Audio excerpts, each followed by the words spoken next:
Hello दोस्तों, मेरे channel भजन रसधारा में आप सभी को स्वागत है। दोस्तों, बहुत सुंदर उपनयन संस्कार एवं जनेऊ गीत, तो चलिए सुनते हैं। बाबा जे खाता खो नावेले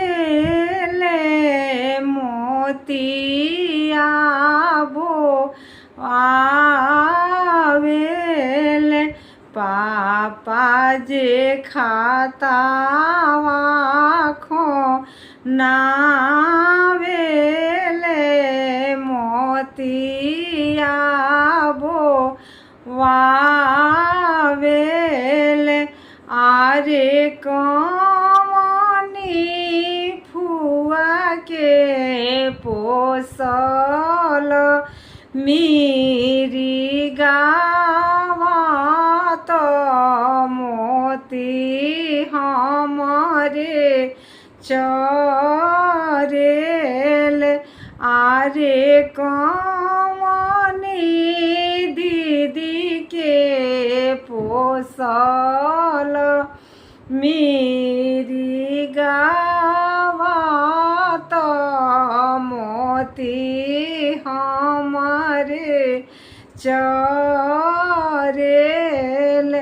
घर में से निकले को मना बरुआ तीरी आधे नोसली हले फुआए ही तिरिए मरबो मुई गावत मोती हमारे चरेल,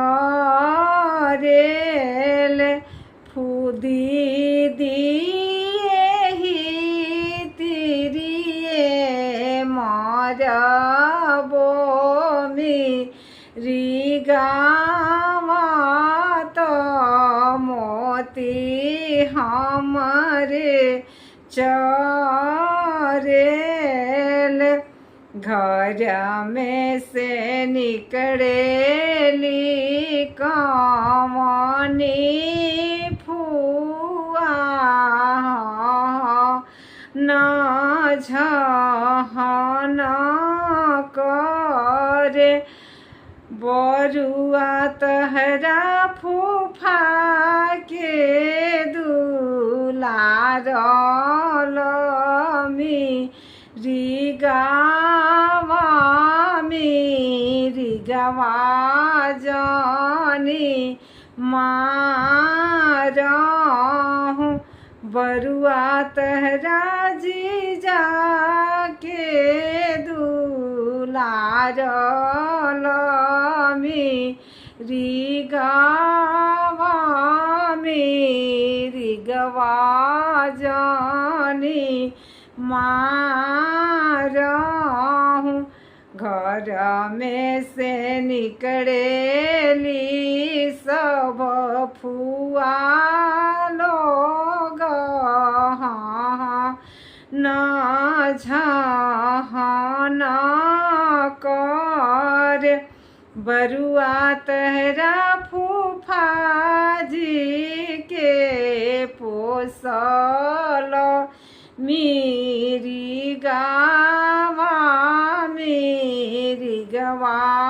जानी मारहूँ, बरुआ तहरा जीजा जी के पोसल मेरी गावा जानी मारहूँ। नमस्कार दोस्तों, कैसा लगा उपनयन संस्कार गीत? अगर अच्छा लगा हो तो कमेंट बॉक्स में एक बार जय माता जी जरूर लिखिएगा दोस्तों। फिर मिलते हैं कोई अच्छे से अच्छे भजन के साथ, तब तक के लिए नमस्कार।